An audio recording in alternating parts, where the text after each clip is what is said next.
Na primeira epístola de João, no capítulo 2, versículo 15, o apóstolo João diz assim,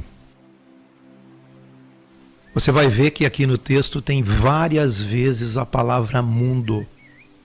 Várias vezes. Ele diz assim, não ameis o mundo. Com certeza você já ouviu essa pregação, né? De você não deve amar o mundo. Nem as coisas que há no mundo.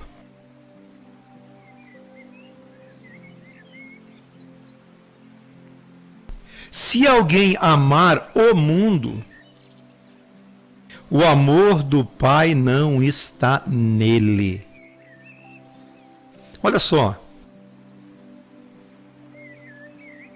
Quem é que criou o mundo? Deus criou o mundo. E todas as coisas que nele há. Quando você vai lá no livro de Gênesis, quando ele começou a criar as coisas, sempre quando ele terminava de criar, tem uma frase que diz lá, viu Deus que tudo era bom. E ele vai se empolgando no texto, que nas últimas frases ele diz, eis que era muito bom o que ele havia criado. Então, como você pode compreender esse texto se você não amar este mundo que Deus criou e achou bom? Então, o sentido da palavra mundo nesse texto não tem a ver com o mundo criado por Deus, não tem a ver com o mundo cosmos. Com as florestas, com as árvores, com os mares, com os oceanos, com as estrelas, com os céus. Se fosse para você não amar esse mundo, você teria que sair do mundo. De fato, pegar uma espaçonave e ir para o espaço, ou ir para um outro planeta, que também foi Deus que criou, então não tinha lugar para você. Então, de fato, ele não está falando desse mundo. A Bíblia diz assim, que Deus amou o mundo de tal maneira, João 3,16, que deu o seu Filho unigênito, para que todo aquele que nele crê não pereça, mas tenha a vida eterna.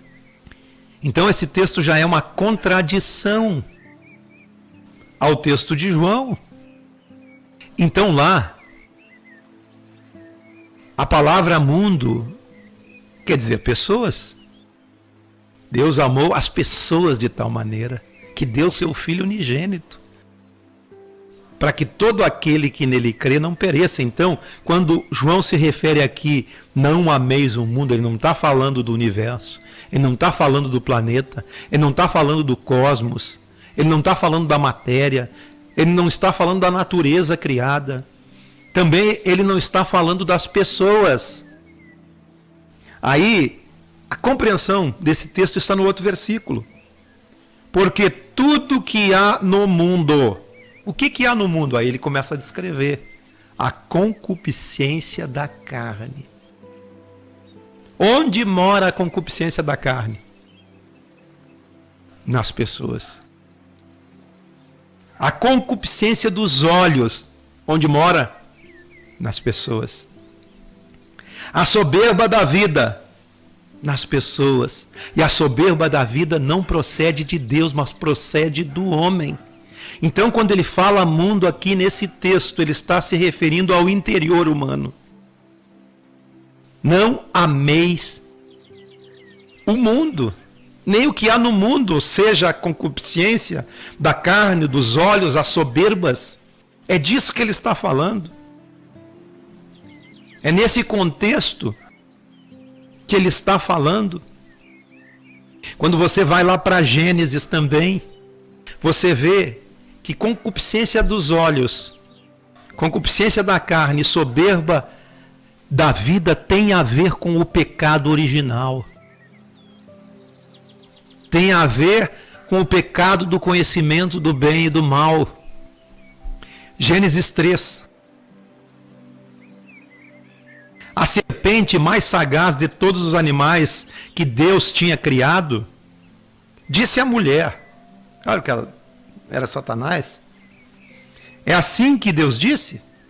Não comereis de toda a árvore do jardim? Respondeu a mulher. Na verdade que ele lançou a dúvida, né?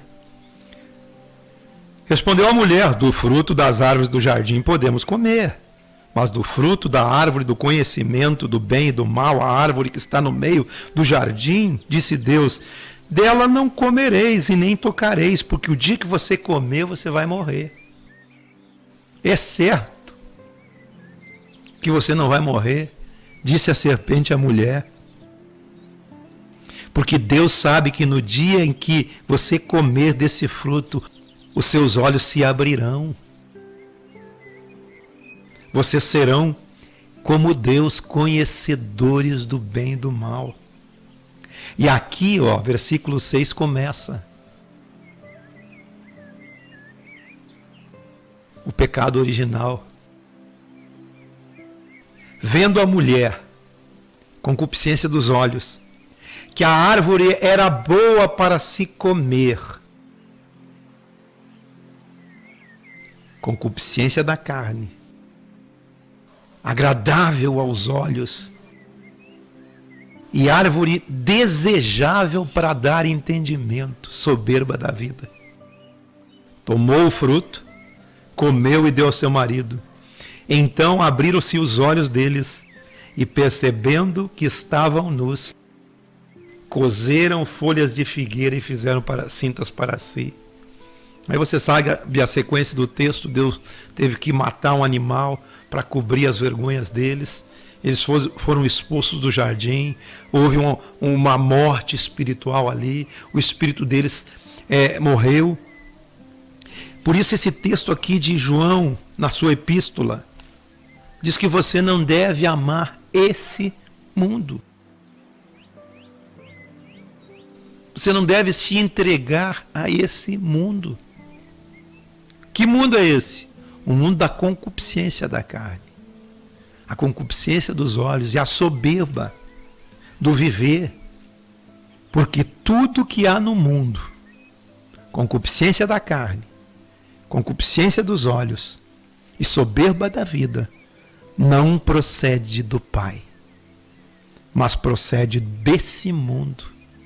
Esse mundo interior.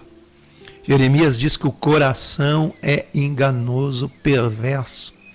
Quem o conhecerá? Mas é Deus que sonda o coração do homem. E ele continua dizendo, o mundo passa, bem como a sua concupiscência. Mas aquele, porém, que faz a vontade de Deus, permanece para sempre. Aquele que faz a vontade do Evangelho, aquele que segue o Evangelho, aquele que segue os preceitos do reino de Deus, aquele que não ajunta tesouros na terra, mas ajunta tesouros nos céus, guarda dentro de si o bom tesouro, e do bom tesouro do coração ele tira coisas boas. Ele não ama a concupiscência, ele não ama o pecado, ele não ama a soberba da vida, ele não está preocupado com isso. Ora, o mundo passa, e a sua concupiscência, mas aqueles que permanecem no Evangelho, na palavra de Deus, esses permanecem para sempre. E essa é a palavra que Deus tem nos deixado. Amém? Não ame o seu mundo interior. Porque, irmãos, nós estamos num processo de crescimento e de amadurecimento na fé, e de cura interior, e estamos caminhando na direção de Cristo. E muitas vezes nós somos atacados interiormente. Mas não deixe você ser dominado por esse mundo interior. Mas viva pelo Espírito de Cristo, pelo Espírito da fé, pelo Espírito do Evangelho, e a sua vida vai ser próspera. Você vai ter abundância de vida. Prosperidade na vida não é dinheiro, prosperidade na vida é vida em abundância. Mesmo que você não tenha tudo o que quer, mas você terá tudo que você precisa. Ter a vida de Cristo e a vida de Deus é tudo que nós precisamos. Amém? Esse é um recadinho que eu queria deixar para vocês hoje aqui. Amém? Vamos orar?